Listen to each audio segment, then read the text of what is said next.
कहाँ है कहाँ नहीं है। प्रहलाद जी कहते हैं वो तो सब जगह मौजूद है। क्या इस पीपल के वृक्ष के अंदर भगवान है? तो पीपल के वृक्ष के अंदर प्रहलाद महाराज जी ने सब बालकों को भगवान नारायण का दर्शन करवा दिया और सब लोग नृत्य कर रहे हैं, नाच रहे हैं भगवान के कीर्तन पर। महाराज सन्नामृत जी आए, अरे महाराज बीमारी फैल गई। पहले कंठीधारी मालाधारी तिलकधारी कौन था? प्रहलाद था। अब तो ये सारे असुर बालक भजन में मस्त हो गए, सब कुछ छूत की बीमारी लग गई और यदि हम इन्हें हाथ लगाएंगे तो हमें लग जाएगी। इसलिए तुरंत दौड़ कर गए हिरण्याकशिपु के पास। बोले महाराज बीमारी फैल गई है। बोले क्या हुआ? बोले पहले तो एक प्रहलाद था, अब तो सारे हरे कृष्ण महामंत्र की जप में लगे। हरे कृष्ण कृष्ण कृष्ण हरे हरे, हरे राम राम राम हरे। सारे भजन में मस्त है महाराज। तुरंत गए हिरण्याकशिपु, देख रहे सब लोग कीर्तन कर रहे हैं। जब कुछ बालकों ने नाचते नाचते आदित्य हिरण्याकशिपु को देखा, जिसका नृत्य करते हुए सर पर हाथ था वो सर पर ही रखकर रुक गया, जिसका कमरिया पर हाथ था वो कमर पर ही रखकर रुक गया। सारे महाराज रुक गए। प्रहलाद जी को कह रहे, बोले क्या हुआ? नृत्य करो। बोले साहब बोले हम है ना, नाचो। देखो प्रहलाद महाराज जी ने देखा, उनके पिताजी आ गए। तुरंत प्रहलाद महाराज जी को आदित्य हिरण्याकशिपु ने क्रोध पूर्वक पकड़ा। अरे मूर्ख, तू सबको विष्णु भक्ति का उपदेश कर रहा है, मेरे शत्रु के विषय में कह रहा है। आ मैं तुझे अब बताता हूं। हिरण्याकशिपु चाहता तो वहीं पर प्रहलाद महाराज जी को मार सकता था, सभा में क्यों लेकर गया? तो भक्तों, सभा में ले जाने का अर्थ यह है कि जितने तिलकधारी कंठीधारी भक्त बन गए ना, इनके सब पिता सभा में ही बैठते हैं।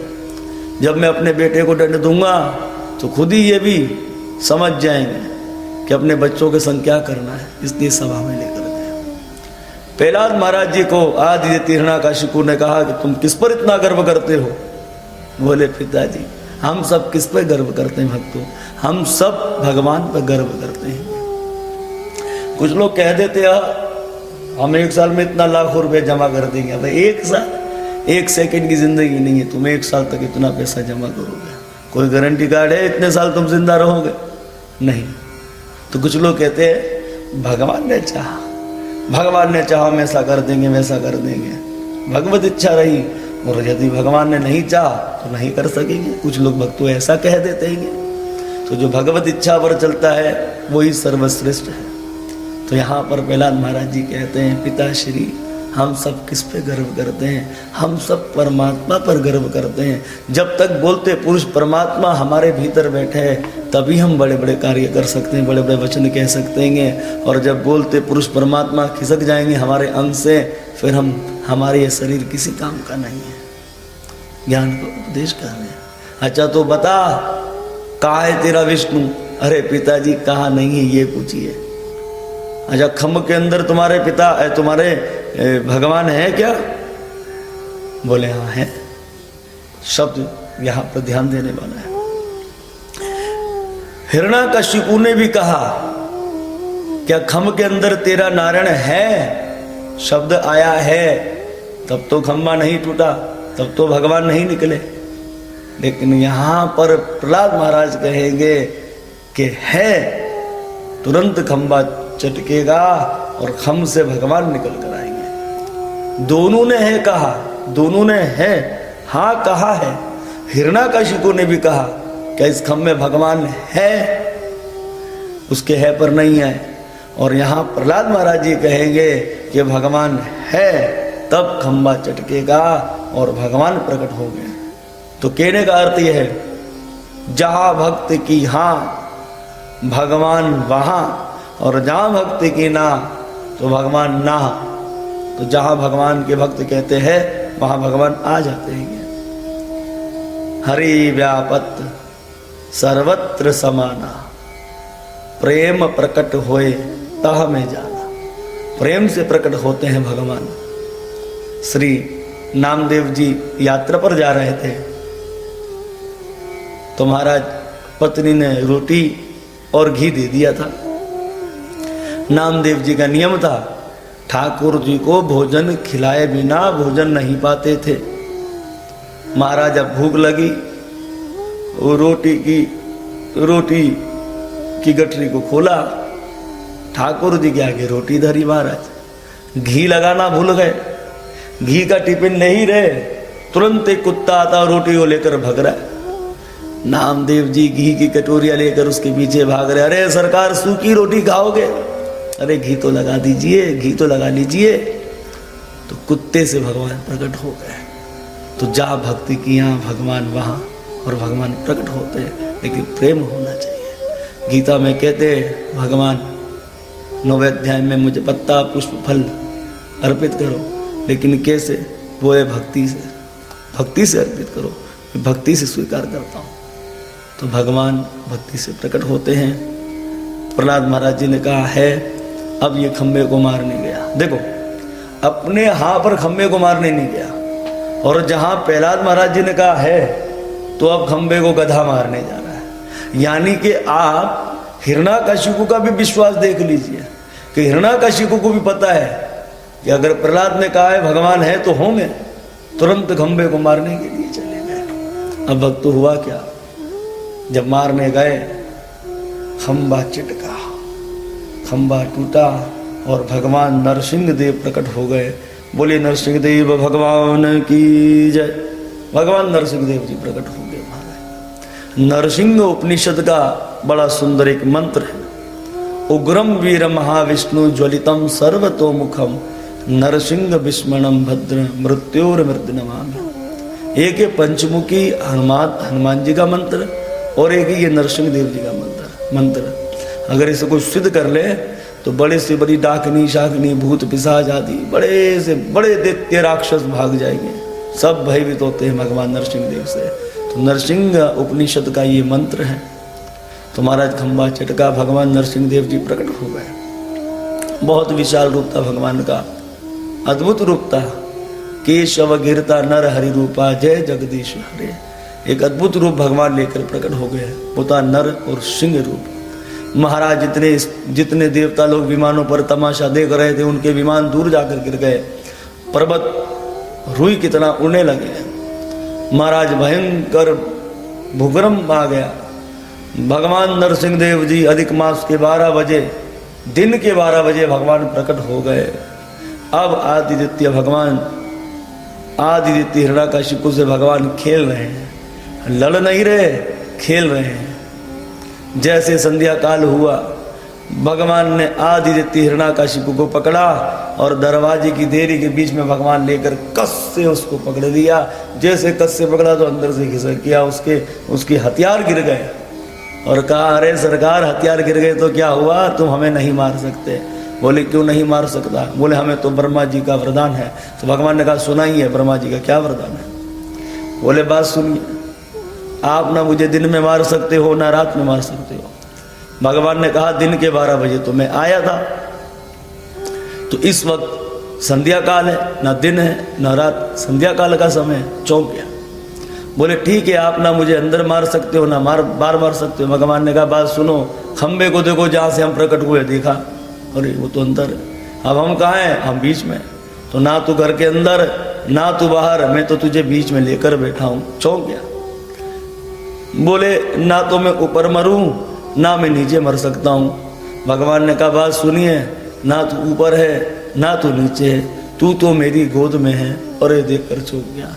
बोले ठीक है, ना मैं इंसान से मर सकता हूँ ना जानवर से मर सकता हूँ। भगवान ने कहा बात सुनिए, ना तो मैं इंसान हूँ ना तो मैं जानवर, मैं नरसिंह, नर एवं सिंह बन गए नरसिंह।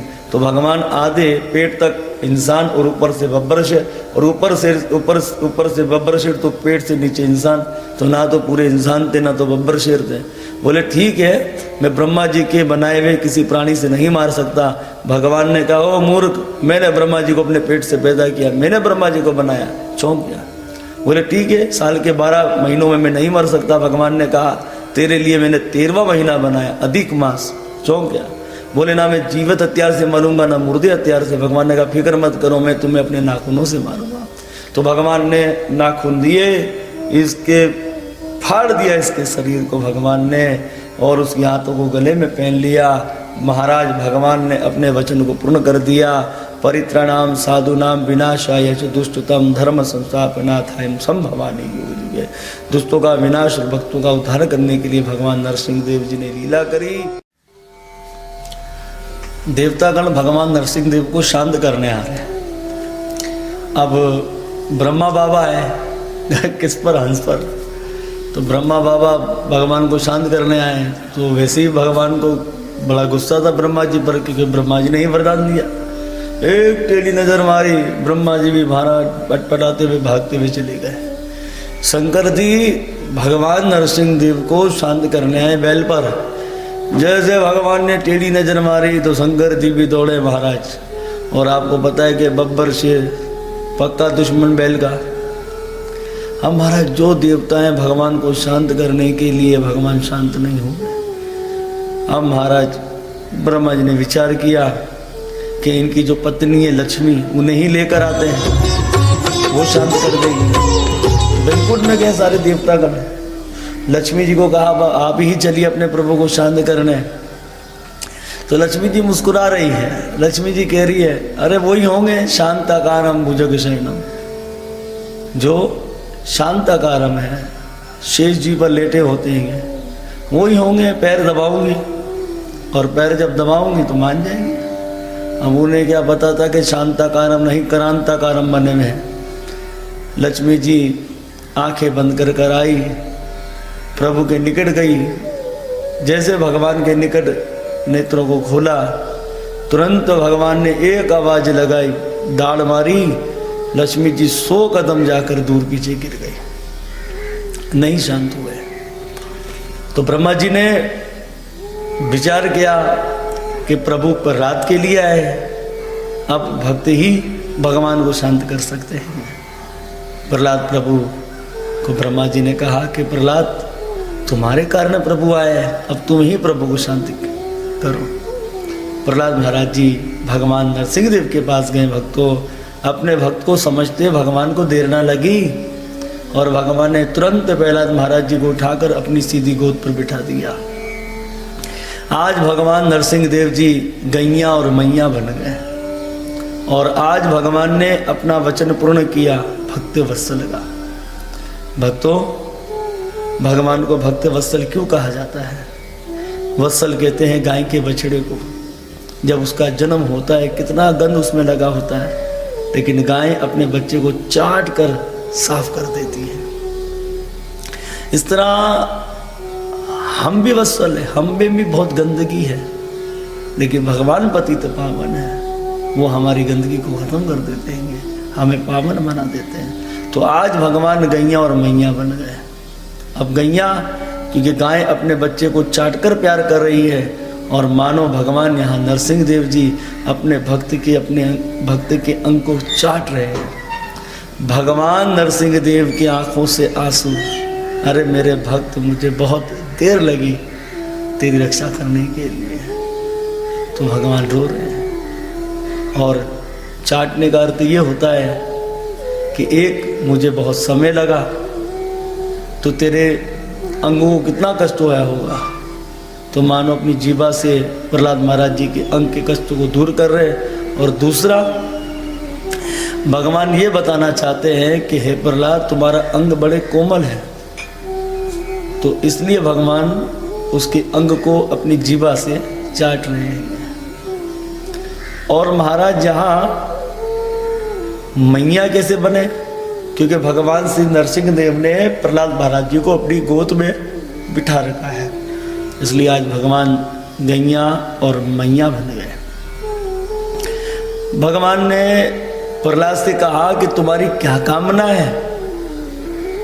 तो मैं पद चाहिए तो ब्रह्मा जी मैं तुम्हें बना देता हूँ, तुम्हें इंद्र पद चाहिए तो तुम्हें इंद्र पद पर बिठा देता हूँ।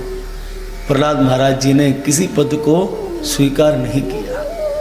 आपको पता है कि पद जो होता है वो अहंकार पर लेकर चला जाता है, पद से तो दूर ही रहना चाहिए।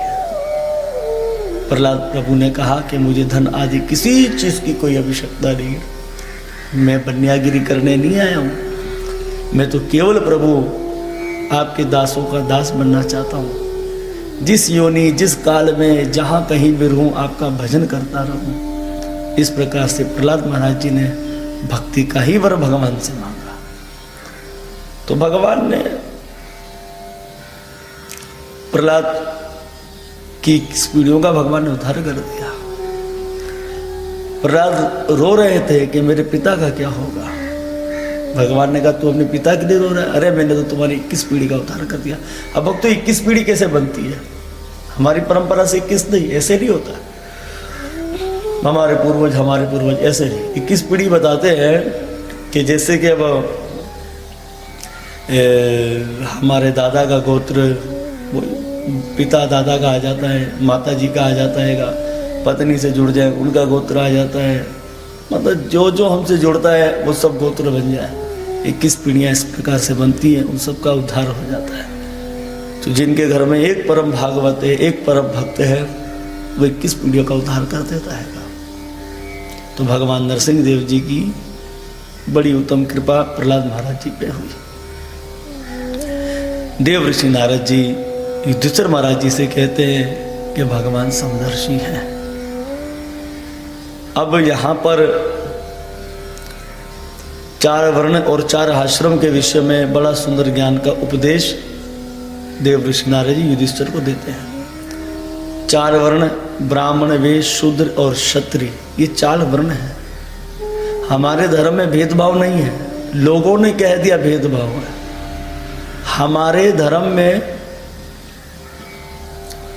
क्या कहते हैं, वो इंग्लिश में एक शब्द आता है डिसिप्लिन। एक सिस्टम है हमारे धर्म के अंदर, वो ये है अगर किसी फैक्ट्री में सारे साहब हो तो काम नहीं हो सकता, इसलिए उस फैक्ट्री में हेड होंगे, एडी होंगे, फिर हेड मिनिस्टर होंगे, फिर सुपरवाइजर, फिर वर्कर। इस तरह से वो फैक्ट्री काम करेगी, चल सकती है। सारे साहब होंगे तो फैक्ट्री कैसे चले? तो हमारे धर्म में भेदभाव नहीं है। लोगों ने कहा भेदभाव है, लोगों ने किया होगा, लेकिन धर्म अनुसार नहीं है। ब्राह्मण जो है उसका काम है धर्म का प्रचार करना, इसलिए उससे भगवान का मुख और सर ये इतना हिस्सा बताया गया ब्राह्मणों को। फिर उससे नीचे आ गए क्षत्रिय। क्षत्रिय को भगवान की भुजाएं कहा गया है। रक्षा, ब्राह्मण की रक्षा करना, गौ की रक्षा करना, और जितने जो वर्ण के लोग हैं उन सब की रक्षा करना ही क्षत्रिय का कर्तव्य है, इसलिए हाथ है। फिर तीसरा था वेश्य। वेश्य को पेट कहा गया है, पेट का हिस्सा। व्यापार करना, खेती करना, ये वेश्य का कर्तव्य है। और शूद्र का कर्तव्य क्या है? ये भगवान के चरण है, सेवा करना, चारों वर्णों की सेवा करना, उनके रहने की आदि की व्यवस्था करना। लोग आज इंजीनियर बन रहे हैं, ये कोर्स किसका है? शूद्र का है। लोग इस कोर्स को कर रहे हैं, इंजीनियर बन रहे हैं, क्योंकि सब वर्णों की सेवा करना, घर की व्यवस्था करना सब इंजीनियर का काम है ना। नक्शा करना, ऐसे घर बने, ऐसे बने। तो 4 वर्ण है हमारे धर्म के अंदर, ये भेदभाव नहीं है। लोग कहते भेदभाव है सनातन धर्म में, नहीं नहीं नहीं,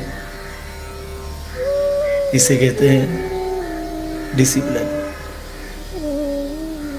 गीता में भी कहते हैं भगवान, चारों वर्ण के जो लोग हैं अपने वर्ण में रहकर अपना कल्याण कर सकते हैं। बात थोड़ी टेढ़ी है, सरल तरीके से समझनी पड़ेगी। अपने वर्ण में रहकर कैसे अपना कल्याण करेंगे? तो भगवान ने कह दिया भक्ति के द्वारा। तो लोग कहते नहीं नहीं नहीं, सेवादारी में रहकर ही वो अपना काम करेगा, अपना कल्याण करेगा। ऐसा गीता में नहीं है। बताया भगवान कृष्ण ने अर्जुन को कि मैं ऐसा मार्ग बताता हूं कि चारों वर्ण जो है, ये तीनों वर्ण, चारों वर्ण जितने जो है, इन सबका कल्याण हो जाएगा। वो है मेरी भक्ति। भक्ति में तो त्याग आएगा। कुछ लोग कहते हैं अरे हम तो शुद्ध हैं, हम क्यों मांस छोड़ें? लेकिन भक्ति के अंदर तो छोड़ना पड़ेगा। और महाराज कन्या वही अच्छी, धर्म पत्नी वही अच्छी जो पति की आज्ञा का पालन करे। और भक्ति का अर्थ क्या होता है? भगवान से विवाहित हो जाना। सब ज्ञान पहले हम समझा चुके हैं। यहां लिखा है श्रीमद् भागवत महापुराण के 7वें स्कंद के 11वें अध्याय के 35वें श्लोक में, पुंसा वर्णम भी वया जना कर्म, अर्थात यहां पर नारद ऋषि स्पष्ट रूप से, पूरे रूप से कहते हैं कि किसी का जन्म कहीं भी हुआ हो, जैसे कि ब्राह्मण कुल में जन्म हुआ है लेकिन चंडाल कर्म करता है, मांस खाता है, मदिरा पीता है, यज्ञो पवित्र धारण नहीं कर रखा, वो ब्राह्मण कहलाने योग्य नहीं है। शूद्र जाति में जन्मा हुआ हो और यदि कर्म अच्छे हैं, भजन करता है, धर्म का प्रचार करता है, तो उसके गुणों के अनुसार वो ब्राह्मण कहलाने योग्य है। इसलिए जन्म की नहीं, कर्म की बड़ी महानता बताई गई है। तो यहां कोई भेदभाव हमारे धर्म में नहीं है। अब महाराज कोई किसी फैक्ट्री में काम करने गया वो मजदूर बनकर, लेकिन बहुत अच्छी मजदूरी कर रहा है, बहुत अच्छी सेवा कर रहा है और काम करवाना भी बहुत अच्छा जानते हैं, तो वो मजदूर नहीं, वो फिर आगे जाकर वो सुपरवाइजर बन जाएगा, इंचार्ज बन जाएगा। तो क्या करेंगे कि भाई हम इंचार्ज नहीं बनेंगे, हमारा काम मजदूर करना है? नहीं, ऐसा वर्तन नहीं है। अगर शूद्र में ब्राह्मण वाले गुण हैं तो ब्राह्मण कहलाएगा। गुरुदेव शीला भक्तिपाद जी, हमारे दादाजी ऐसा वर्णन करते हैं कि इस श्लोक की टीका में जन्म से श्रेष्ठ कर्म की बड़ी महानता बताई गई है। तो यहाँ पर बड़ा सुंदर ज्ञान का उपदेश देव ऋषि नारद जी ने युधिष्ठिर जी को दिया। भगवान समदर्शी है और देव ऋषि नारद जी के माध्यम से परीक्षण महाराज जी को सुखदेव जी कहते हैं कि अब तो आपको विश्वास हो गया भगवान समदर्शी है। तो भक्तों, ये ताश